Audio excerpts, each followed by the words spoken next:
Ato galem tin ko ye nyite ke manu waya wa woli ni jola ler kwa gana kwi kwa nyara yo ku pandang kwa ma bilio ko win ji pana de biur chanyi wara ke pia du bol kwai im jale ja jola ker manyo ki chin wa be nyala tin ke kwa diar bi ga pana du nyan mo aye nan kirot bugo kimani jamde ne diar na duwa pingan jogon beti agpan ider panadu kuduwa pingan dia igala dutin udi du kona na ke unya terwade kutu kepire duwa pia kimban wol manam kadul yang joli arsi agudago dungde malwa ale gala gwangong alanya dagawe nyalu nabur yana oi ton waju yana budamung yana go yan jiti aunden ayana dul biure ruti gete pinya dulama jabana dul biur ruti gete pinya dulama dul biure ruti gete pinya dulama wabage gwale jelon chalo ram dien nyan moy jabam mola na ben kon manyalo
Chenga dul garzunga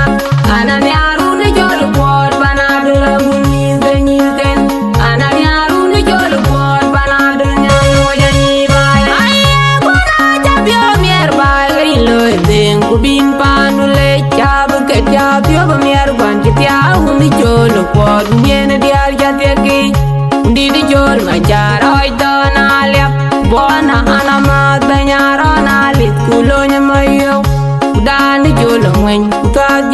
mai ayom ngong jogu ma biurati general banjol tungara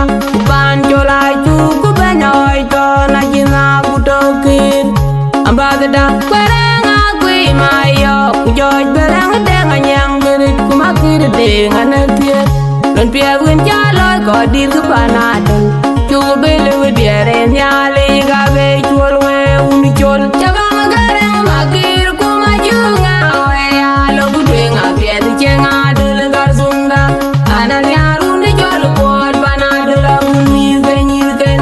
anan yaru ni chol pod panadol nyang mo yani ba ayala ben bang dan diar ku buwer piat lunga bekan pinge dong ala china ye nyana wele ne tingu uni biara ko la waki jami la jige kana gwira jang maju benyan benyagal abuwer ber agwir gawe jami jiro kon war we dioruna dola we bagal wel bay we ping kunyan goraran ma di jot pakir kir ma doli bayan ma dungat piano kurbanya mai kana gona jang jolali kwa tona lirlik nyana ler benya gengjak yana lemana jolna ya buwer tu tonde man deng bol bor ma nya ler mana lir gai un deng put nyalo nyang ma lwal bumbo kana ya nyana nyal ding ma ayana nyal makira do du bet panim beng dia dirga una do lai jam wil ko la beng nyar biong na ya duang ke ji ke kwa dia yar guna nyedama yar dura ude benden biara mai wapya chaba magare makir ku majunga we alo gudwenga pia de chenga dul gar zunga anan yaru ne jol pod panadol uni benyi ken anan yaru ne jol pod panadol nyano yani bai anayunya la dul biur bangger nyir chiga tia gelon begen yaga be ko nyeje ngapya ku wele jimana dul biur ma edingi die jol ude kuwe dia abaton nyir ga una dul biur ma nyer ken ga bodia baga baya na ijeng ruti ga una dul la lo dweng niti biru pen bala dina biat bawa be tempenya dul ku be ban jol ku bla dweng nerin gen yale chaba magare makir ku majunga we alo ku dweng abiat chenga dul gar zunga anan yaru ne jol pod panadol uni genyi gen anan yaru ne jol pod panadol nyano yani bai ayuna dul na lungi kwad malawa udene jam lung ter banagak lama yaru bi una duli de biura manyan moj mo dia belar banagak tong ma janyaro kuma pera kuma go kwatura ngo ma biurater maga mudo ma kol ma benya gucham kunaya juga jamba unyan biur choda kamai lunga chimikida chaba magare makir kuma junga we alo gudwenga bia de chenga dul gar zunga anan yaru ne jol kwad panadol uni benyi ken anan yaru ne jol kwad panadol nyano yani bai ayada deng mageng riaw kudenga gau kudeng makir jol deng bola je ken nye loy tempinya dul chaba magare makir kuma junga we alo gudwenga bia de chenga dul gar zunga anan yaru ne jol kwad panadol uni benyi ken anan yaru ne jol kwad panadol nyano yani bai ayama una majunga raw kunyon janga mel kutuya tin majong gareng jong ker ken nye loyan ma joga wa chaba magare makir ku majunga we alo gudwenga pia de chenga dul gar zunga anan yaru ne jol kwad panadol uni benyi ken anan yaru ne jol kwad panadol nyano yani bai ayada wana uju kwa ga bumror kujura lil mon ku bola gwen wengen nye loyan ma gola jit chaba magare makir ku majunga we alo gudwenga pia de chenga